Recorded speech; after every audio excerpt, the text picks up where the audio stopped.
Good afternoon, я вас вітаю, shalom and welcome to today's live stream. My name is Alina, and this is my channel about decision-making processes, coaching, positive psychology, personal and spiritual growth. So welcome to the Personal Spirit YouTube channel, and today we are discussing 6 more things that will be very beneficial for us to stop doing. In my previous video, it was video number 74, I had 6 first things that I mentioned. They do not come in any particular order or like less significant, more significant. They're just the first 6 things that popped up in my head, and today we are going with 6 other things. So let's dive into it. And thing number 7, or for this video, we will say 1 to 6 again, and we'll mention 6 things. So number 7 in our general list of 12 things, and number 1 for today's video is do not find excuses for other people. You're not their lawyer. You need to think about your interests, about what is important for you, about your priorities. Of course, I'm not saying to be like sociopathically ignorant and being like absolutely insensitive to what is happening to other people. Of course, there are unexpected circumstances in life of every single person, and things happen. I'm talking about something that happens again and again. Why this company is providing you very slow services, why your hairdresser never calls you to tell that you can come later when she's running behind the schedule, why your friend always ignores your call and calls only when he or she needs something from you. Things like that. And of course, we can say about almost every person, they have a busy life, they have kids, they are just very artistic people, and that's why they're not looking on the clock and what is happening. And we can find excuses for anyone doing anything, including very horrible things, but it's not the right thing to do, and it's definitely not our role to do those things. So I will give you a simple example about myself. When I had a hairdresser that knew that I live nearby, but he never bothered to call me and to tell, like, come later, if he was running behind the schedule or was busy or something. And there was one day when I needed an appointment with him, and I was working as educational consultant back then till 5, and it took me around an hour to come home. And I asked him like if I can come like 6:30 or 7, and he said no, the only option like is 6:00, and it's very, very important. And he highlighted that he expects me to come on time because it will be too late, and he has something, I don't remember what it was back then. But those were things he told me, and I understood that this is what is important for him, and there's maybe something urgent or wherever. So I came exactly on time. Like, I was running from my work to catch the bus, and I came home, I threw my bag on the couch, I took an energy snack or something small instead of having dinner, and I went to a hair salon, which was like 5 minutes away from my home. And I arrived on time, and I was sitting and sitting and sitting for almost an hour. And then when he started doing my hair at 7 o'clock in the evening, I told him, with all due respect, but you told me to come 6:00. You saw that you're running behind the clock.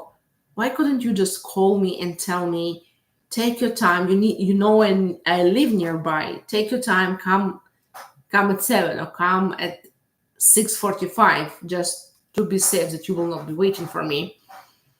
And I saw that his reaction showed me that he really doesn't care. He doesn't feel any discomfort or guilt or anything that I was like in such rush, because he asked me to be at 6 o'clock in his salon, and I waited for him for an hour.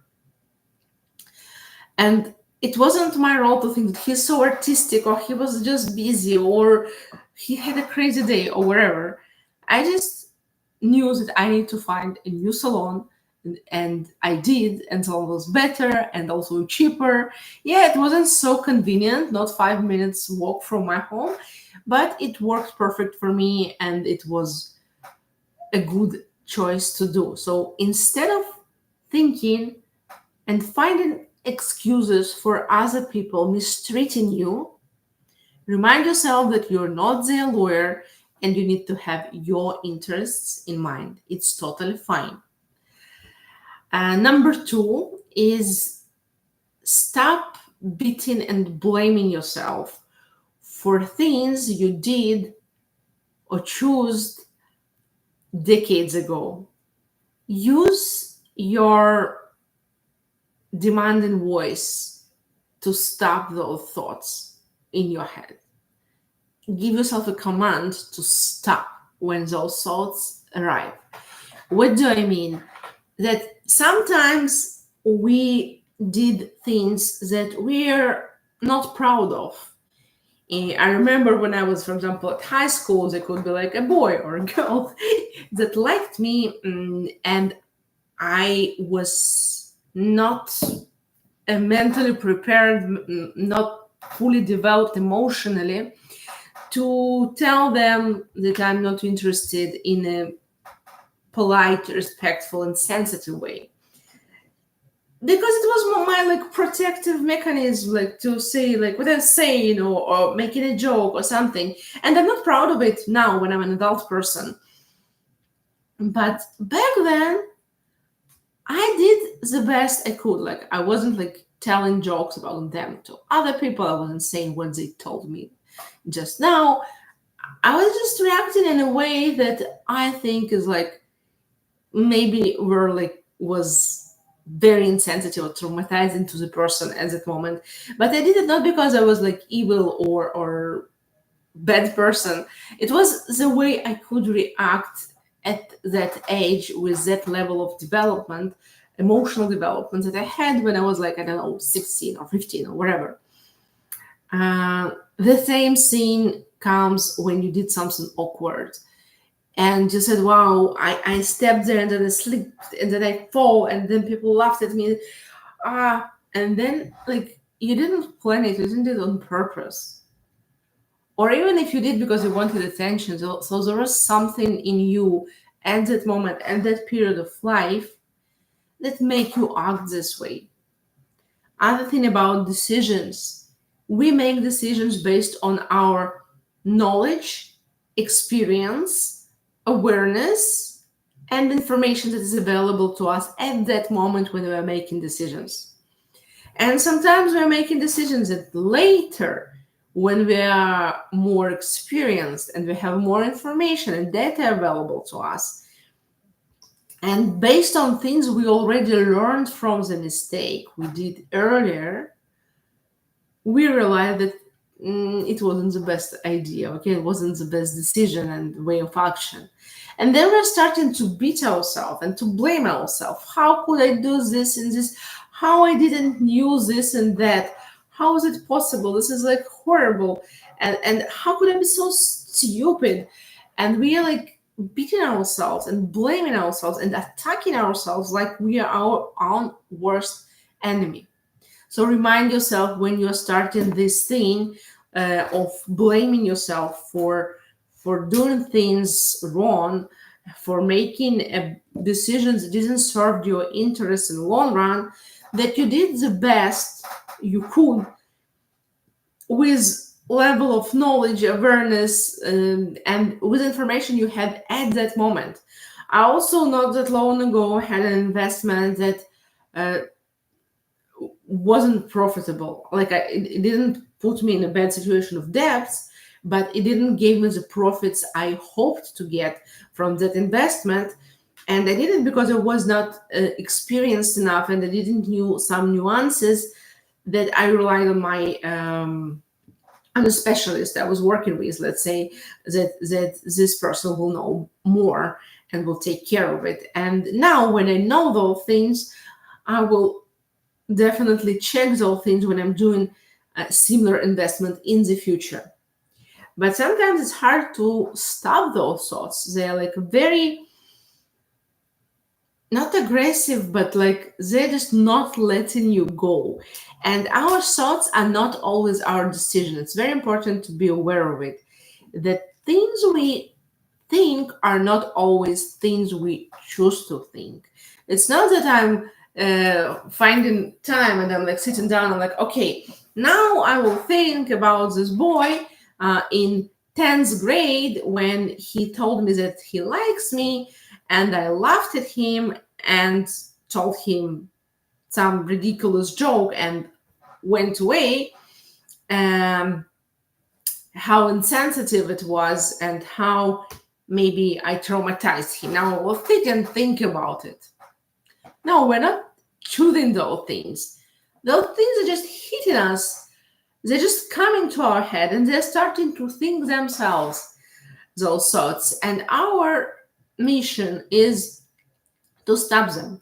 Of course, we need to make conclusions from unpleasant situations from the past, especially when it comes to relationships and decision-making processes. This is something that is very important for us to analyze, to make conclusions, to learn from it for the future, and that's it, to let it go. It's not always happening, and it's not always happening not only to you, but to me too, and to many other people. So what I recommend, what I told you, like use your command voice and say stop. Stop. I'm stopping this thought right now. This thought stops here and now. We can also do some imagination. Like we can imagine that thoughts are like trains, that they're like running really fast and they cannot stop immediately in a second, but they can slow, and then they completely stop. Until they completely stop, we're saying, stop. I'm stopping this thought right now. Stop, stop, stop. We can also imagine that our negative thoughts are sort of, a board that is full of sketches and graphs and phrases and all together, all overlap in this very messy, not organized way. And then you take a napkin and you just clean it and remove it all. And you can say stop, stop, stop, and imagine that you have this black, disorganized texts and sketches and all together, very, very like noisy picture of everything, and then you remove it and your board becomes clean again. So you can use some imagination, you can give yourself a command, and mix of those things will make your negative self-talk and negative thoughts to stop. Number 3 is do not overcomplicate, but also do not oversimplify things. It's a tricky one because it says kind of opposite things, but what I mean is do not hurry to label things as good and bad, especially when someone else is pushing it on you. For example, saying that everything we stand for, everything our organization stands for, everything I says is correct. Everything we support is right. All you need to accept all the package or you will be wrong. And this is how manipulations and lies work. People tell you 2 or 3 things that are legit, that are true, that are good, and then they say one more thing that is bad or false. And our brain, because it's designed this way, is trying to label things and categorize things, and it puts all 4 things together in one box. So we say, for example, this is good, this is good, this is good, and this is also good. And we're like, okay, those 4 things are good. Same about things that are bad. So sometimes we are labeling things, or someone is helping us to label things too fast. So do not overcomplicate, but also do not oversimplify things. And don't hurry to label them and put them in a category good and bad. And be especially precautious in cases when you think that when someone wants to interfere in your sorting process and telling you this is good and this is bad. Put it here, put it there. So be aware of it and pay more attention to it, because I see a lot of manipulations like this are happening in personal relationships, in societies, in advertisement. So be very careful and aware of it. Number 4 for today's video is stop being passive and expect that everything will be fine over time. I hear this a lot, that people say things will get better. I need just to wait. All good things happens to those who wait. And in very rare cases, this is right, especially in cases when we have absolutely no control over things. For example, like, I don't know, earthquake, volcano eruption. We can only hope for the best. But also, it's always important to think, how can I be proactive here? And if there is some role that I play here, and I'm not talking about self-blame and talking about climate change 24/7. I'm talking about things that you personally can do. For example, if I'm afraid of tsunami or volcano eruption in my area, so why shouldn't I learn about those events, how to evacuate, what is the evacuation route, what do I need to have in my emergency kit, in what zone I am, is this like very dangerous zone, moderate dangerous zone, and etc., etc. Like, learn things. You can also try to evacuate and see how it works, how much time it takes to your family to put all things together in a car and drive to a safe area for your region. If you're afraid of things that are like political, try to be aware that many things are manipulations, and be aware, pay attention when someone is trying to scare you. Because when someone is trying to scare you, it's very often not thing that you should be afraid of, but you should be more not afraid, but at least worried about those people that are trying to keep you in being scared all the time. Here someone is trying to scare you and make you unhappy. So maybe there is some manipulation in it. If you're afraid of financial insecurity, so why don't you start a savings account? Why don't you invest that money? Maybe think about new career or second job. What can you do that will make you more prepared and more secure for the things you're worried about? But stop being passive and saying just things will be fine over time. And this is what I hear from my clients that sometimes come to me to work on something that they were like procrastinating for a number of years, and we're hoping that things will sort themselves out, or the best outcome will just come by itself to them, and it's unfortunately often is not the case. So find a way how can you be proactive in a positive way and help yourself to be more safe and successful. Number 5, and it's an important one.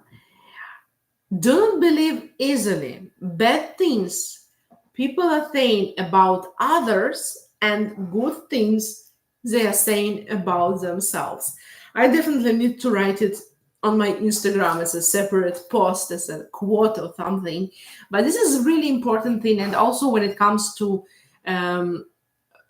priorities in your relationships, coaching sessions, this is what I'm always saying. Doesn't matter if it's a romantic relationship, professional or friendship or family or wherever, and relationships, but especially professional and romantic relationships with especially new people that you do not know fully what to expect from them. It's very important to not believe easily negative things they are saying about others and positive things they say about themselves. So be very careful about it, because there's a lot of place for misinformation, manipulation, and making you label things in the wrong way in your head. Last but not least, and pretty related to previous one, but very important, because I see this mistake again and again people have in romantic relationship, especially. Lots of my clients had this unfortunate experience, and I had my mistakes in the past with this, and it was very painful, and the price was high. So the last thing I want to say is judge people by their actions and not by things they are saying. Some people are very good speakers. They know how to impress, how to dress to impress, how to speak to impress, how to, I don't know, behave in a way that you think, wow, this is a trustworthy person, this is a good person, this is an impressive person. They somehow hold themselves in a way that you really see them as a superior, or as a very smart person, or very trustworthy person. And there are people that are not that much like good speakers, and maybe they're not always so good looking or dressed so perfectly to have this subconscious effect on us that we label them as like someone like successful and stylish and smart and good and someone trustworthy, but they are people that are actually doing a lot of good and important things. So not all people that are good speakers or good looking people, or people that know what and where to say and where, are people that are actually doing good. So judge people by their actions, what they actually did, what they actually achieved, instead of judging them by how they look and how they speak. And sometimes it's very hard, especially when you're on a date and you're starting new relationships, or you hired a new employee to your company and stuff like that. So I hope this was a good list of six more things that you should stop doing to improve your life. Thank you for watching. Please leave me your comments and thoughts in comment section under this live stream. Please subscribe if you're not subscribed yet, and let me know what other topics you want me to discuss with you in my next live streams. And also, if you want me to talk more broadly about any of those 12 things I mentioned in my previous and this live stream. Have a wonderful day. Enjoy your summer. Bye-bye.